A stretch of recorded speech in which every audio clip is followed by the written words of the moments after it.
মুহূর্তে নজর রাখবো হাইকোর্টে বিড়ম্বনায় মমতা তৃণমূল বিরোধী দলনেতা হিসেবে ঋতব্রতকে নিযুক্তি নিয়ে হস্তক্ষেপ নয়, হাইকোর্টে বিড়ম্বনায় মমতা তৃণমূল বিরোধী দলনেতা হিসেবে ঋতব্রতকে নিযুক্তি নিয়ে হস্তক্ষেপ নয়। আরো বিস্তারিত এ বিষয়ে জানবো, অর্ণব রয়েছে আমার সঙ্গে। অর্ণব,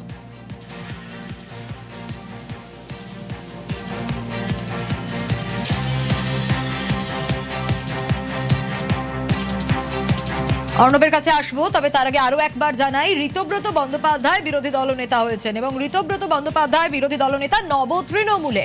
আর নব তৃণমূলে যে বিরোধী দলনেতা হিসেবে ঋতব্রতকে নিযুক্তি, আর সেই নিযুক্তি নিয়ে হস্তক্ষেপ নয়। কি মামলা ছিল, কোন মামলার বেসিসেই আদালতের এই পর্যবেক্ষণ একটু জানি। অর্ণব রয়েছে আমার সঙ্গে। অর্ণব, কোন মামলার বেসিসে আদালতের এই পর্যবেক্ষণ, কেন হাইকোর্টে বিড়ম্বনায় পড়তে হলো মমতা তৃণমূলকে? দেখো, বিধানসভার স্পিকারের সিদ্ধান্ত অনুযায়ী ঋতব্রত বন্দ্যোপাধ্যায় উলুবেড়িয়া পূর্বের বিধায়ক, তিনি এই মুহূর্তে আমাদের রাজ্যের বিধানসভার বিরোধী দলনেতা এবং এই বিরোধী দলনেতা নির্বাচন স্পিকার যেভাবে করেছে সেটাই আইনসঙ্গত নয় অভিযোগ করে কলকাতা হাইকোর্টে মামলা করেন বালিগঞ্জের কালীঘাট তৃণমূল কংগ্রেসের বিধায়ক শোভনদেব চট্টোপাধ্যায়। কারণ শোভনদেব চট্টোপাধ্যায় যুক্তি ছিল, দল তাকে মনোনীত করেছিল বিরোধী দলনেতা হিসাবে, কিন্তু দলের মনোনয়ন সেটা বিধানসভায় এসে যে মনোনয়ন এসছে তা কার্যত আইন বিরুদ্ধ এবং বিধানসভায় যেভাবে স্পিকার বিরোধী দলনেতা নির্বাচন করেছে শোভনদেব চট্টোপাধ্যায়ের জায়গায় ঋতব্রত বন্দ্যোপাধ্যায়কে, এই পুরো বিষয়টাই চ্যালেঞ্জ আকারে এসেছিল এবার ডিভিশন বেঞ্চে। একক বেঞ্চের মতো আজ বিচারপতি শম্পা সরকার এবং বিচারপতি অজয় কুমার গুপ্তের ডিভিশন বেঞ্চ একক বেঞ্চের নির্দেশের উপর কোনো হস্তক্ষেপ করলো না। অর্থাৎ এই মুহূর্তে ডিভিশন বেঞ্চের পর্যবেক্ষণ এবং রায় অনুযায়ী ঋতব্রত বন্দ্যোপাধ্যায় তিনি রাজ্যের বিরোধী দলনেতা থাকলেন এবং রাজ্য বিধানসভা স্পিকারের যে সিদ্ধান্ত সেই সিদ্ধান্ত অনুযায়ী কাজ করবেন বিরোধী দলনেতা হিসেবে ঋতব্রত বন্দ্যোপাধ্যায়। তবে একক বেঞ্চে বিচারপতি কৃষ্ণা রাওয়ের কাছে যেহেতু এই মামলাটি এর আগে চলছিল, একক বেঞ্চে মামলাটি একটি নির্দেশও দিচ্ছিল, অন্তর্বর্তী নির্দেশ, সেই নির্দেশের বা সেই মামলার চূড়ান্ত রায়ের উপর নির্ভর করবে যে স্পিকারের সিদ্ধান্ত সঠিক না বেঠিক, এই পুরো বিষয়টি সেক্ষেত্রে বিচার করবে এবং একক বেঞ্চে মামলাটি ফিরিয়ে দিল ডিভিশন বেঞ্চ। আগামী 2 মাসের মধ্যে, প্রেসারেলি শব্দটি বলা হয়েছে, অর্থাৎ সম্ভব হলে আগামী 2 মাসের মধ্যে এই মামলাটির নিষ্পত্তি করবে একক বেঞ্চ এবং এক্ষেত্রে এই ডিভিশন বেঞ্চের যে আজকের রায় ঘোষণা করা হলো সেই রায়ের উপর অখুশি কালীঘাট তৃণমূলের বিধায়ক শোভনদেব চট্টোপাধ্যায়, তার তরফে সিনিয়র অ্যাডভোকেট কল্যাণ বন্দ্যোপাধ্যায়।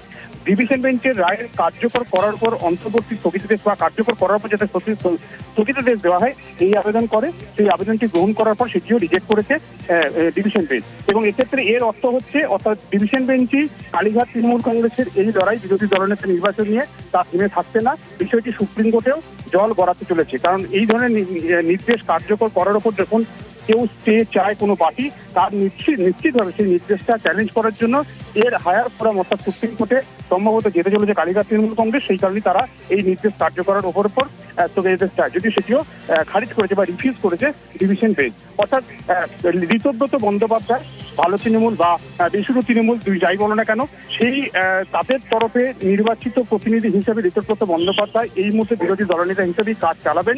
সেখানে কোনো রকম হস্তক্ষেপ করলো না কলকাতা হাইকোর্টের একক বেঞ্চের পর এবার ডিভিশন বেঞ্চও।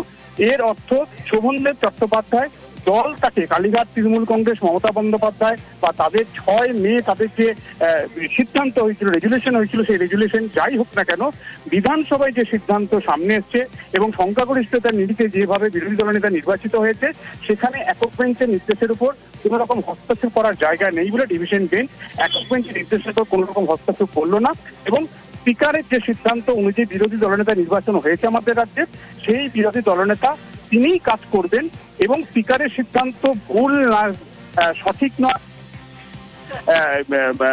মডিফাই করবেন। এই পুরো বিষয়টা যেহেতু একক বেঞ্চে রয়েছে, পুরো মামলাটাই একক বেঞ্চে ফেরানো হলো। আগামী 2 মাসের মধ্যে সম্ভব হলে একক বেঞ্চ এই মামলাটি চূড়ান্ত রায় দেওয়ার চেষ্টা করবে, এমনটাও ডিভিশন বেঞ্চ পর্যবেক্ষণে জানিয়েছে।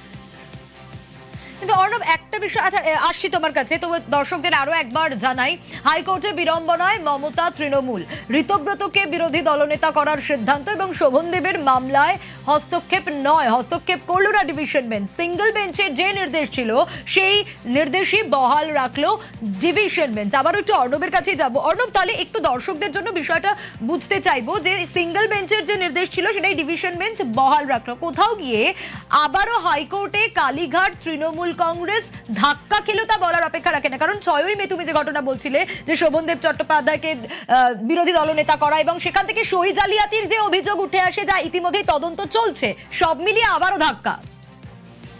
একেবারে তাই, একক বেঞ্চের পর এবার যৌথ বেঞ্চেও অর্থাৎ ডিভিশন বেঞ্চও ধাক্কা খেলো কালীঘাট তৃণমূল কংগ্রেস এবং বালিগঞ্জের বিধায়ক অর্থাৎ কালীঘাট তৃণমূল কংগ্রেসের বিধায়ক শোভনদেব চট্টোপাধ্যায়ের করা মামলায় কোনো রকম হস্তক্ষেপ বা অন্তর্বর্তী নির্দেশ বা কোনো কিছুই করলো না বিচারপতি শম্পা সরকার এবং বিচারপতি অজয় কুমার ঘোষের ডিভিশন বেঞ্চ।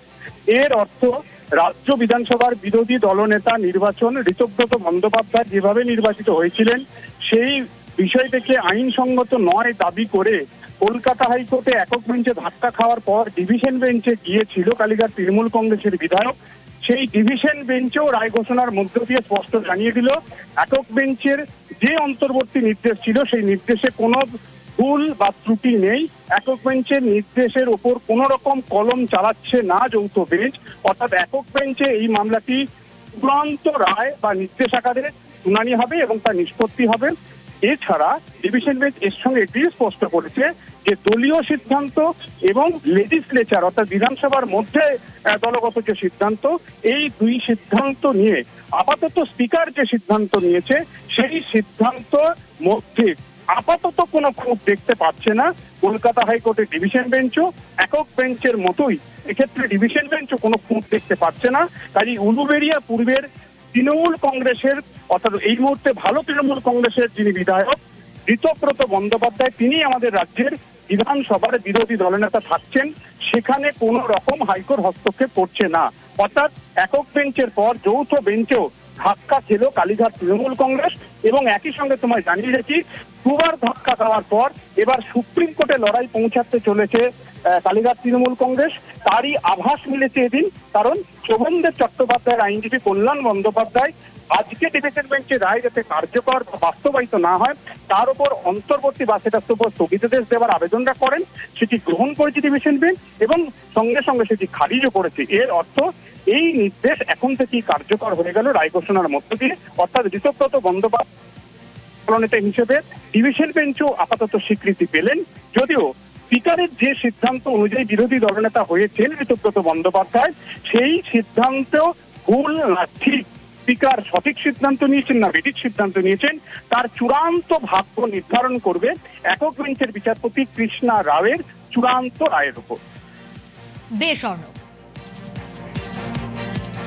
নিউজ ফ্ল্যাশ নিবেদন করছে সাফেদ ডিটারজেন্ট পাউডার। সাফেদ 500 গ্রাম মাত্র 42 টাকায়। अक्कड़ बक्कड़ बम्बे बो বাড়িতে কোন টিএমটি লাগিয়ে